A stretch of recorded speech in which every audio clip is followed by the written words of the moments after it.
Unless it's a street situation where you... Then you play dirty, you know? Yeah. You want to say a few words? Yeah, no problem.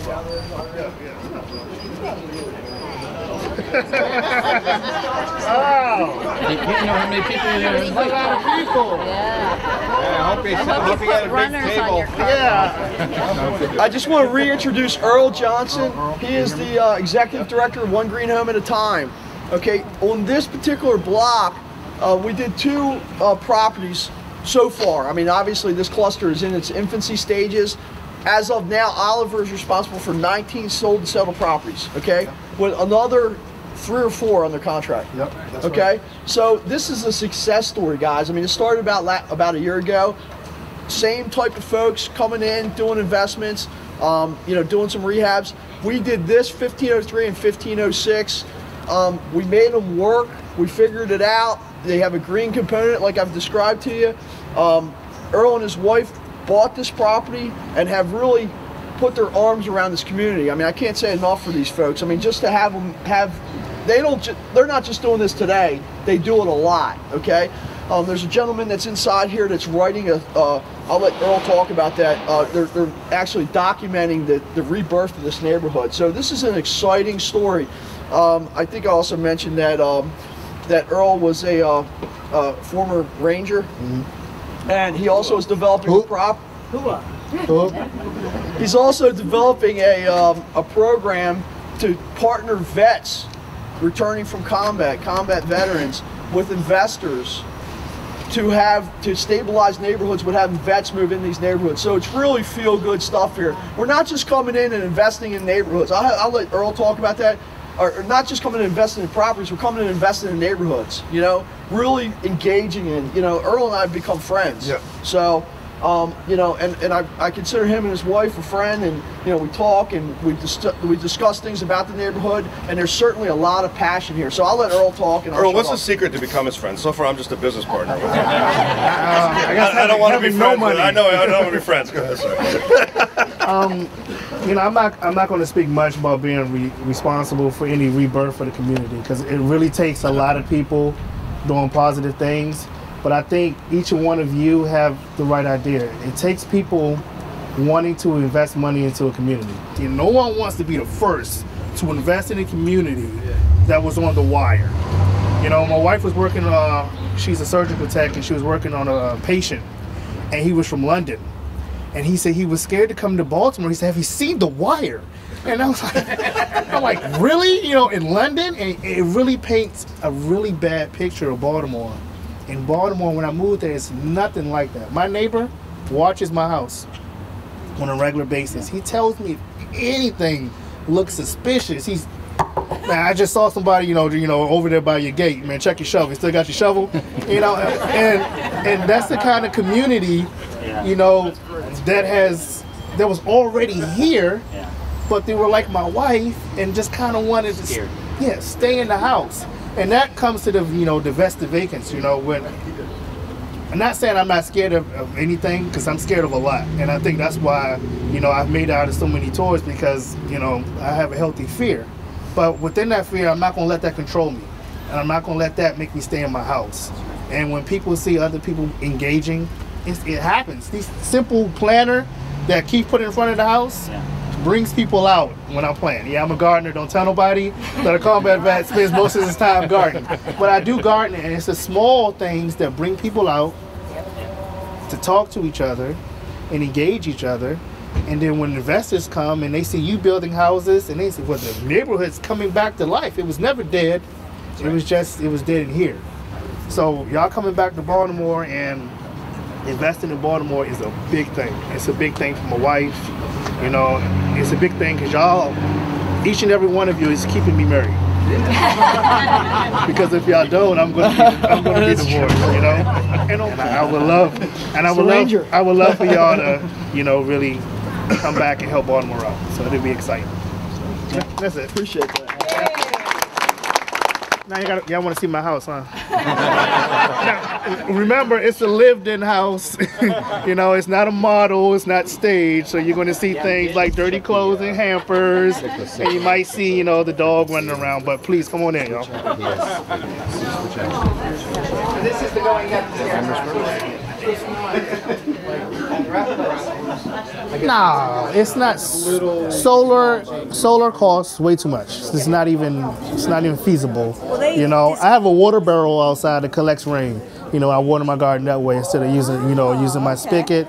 Grass roofs. I got a reflective roof that reflects the light, you know, back up instead of absorbing it like a regular black tar roof. But building a good house using good building practices, and you have a green home no matter what. Yeah. Yep. That's interesting. I learn a lot from you. I've been learning a lot since I took over the foundation. It's been a learning curve, meeting with all these different groups and green groups, and you learn a lot about what's green and what's not green. Vacants, why y'all so important to be here? I have a vacant about 3 doors down that had a busted pipe. Oh. And I was doing homework and I heard my sump pump come on. I'm like, why is my sump pump on? And it was pumping so much water. I'm like, this is ridiculous. So I go outside. I don't see anything in the next house. I'm like, this is crazy. I go to the basement. I don't see anything because the water is so still. So I'm like, it's good down there. And the sump pump comes back on. I realize that there's water has to be in my basement. I step in it and it's like 3 inches of water. In your basement? In my basement. So now I'm looking for the source of the water. So it's owned by somebody, but they're not doing anything with it. So I go to that one. Nothing there. I go to the next one, owned by somebody, nobody's doing something with it. Nothing there. I go to the next one, and I look in the basement and hear this roaring sound, and he has water up to his windows in his basement. And all that water flooded all the houses, and Keith did a good job on the basement, so my house didn't have that much water, but it was trying its best. Where it can get in, it was trying to get in. And it flooded, called the city. You know, we'll turn the water off, but we're not going to pump the basements. You know, and I'm like, we're a first-time homeowner. Homeowners insurance say, yeah, we cover flood, but if it's above ground water and it came from the house next door, you're covered. It's 5 houses down. It comes from a pipe. You're not covered. I'm like, what are we going to do? Keith says, no problem. You know, they pump out the basements. They come down. They pluck out the drywall, cut it next day, put the new drywall up. It was a done deal. And that's the kind of people that you're dealing with, that I didn't even have to spend a dime. He didn't even hesitate. I just said, man, I got a flood in my basement. Next thing you know, I had 5 people in my house cutting out drywall and repainting my basement like it never happened. And that's character.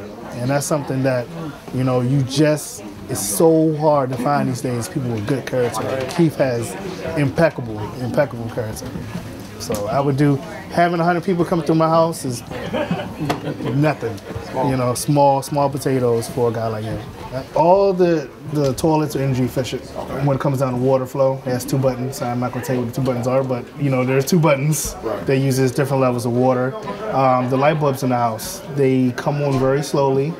The longer you stay in a room, the more light you most likely would need because you're in a room. So that saves energy. The foam insulation, it's a special insulation. It lets practically no air in. This house is pretty much sealed. They did a blow door test, and this house is completely sealed. So my energy bill is about $81 to $91 compared to my neighbor who has about $250. Gas and heat. Yep. And like I said, Keith put the water heater. The tankless water heater, we decided not to get because it's electric. Electric costs more than. Well, they got them in gas. Well, they got them in gas too, but the ones they were offering were electric. Cost one of those Renage. Right. So we got a regular water heater, but what he did was he built it up on a box, keeps it off the concrete floor, and he wrapped it with the insulation, and that way the water stays warmer because it's not sitting on the floor. Right. So we have no problems with hot water. We don't have to use a lot of water, and the house is just those little things. The roof. Reflective, so that the sun. What's on the roof? It's a white reflective roof. Okay. So instead of being a regular tar roof that absorbs heat, it reflects heat. Yeah. So it's very, very energy efficient when it comes down to. We've known each other since 8th grade. That's for you, man. Yeah, thanks. The first one was practice. They have no rhythm. No rhythm? Picnic later. That's right. Yeah, I'll be in the back waiting with the ribs. You know what I'm saying?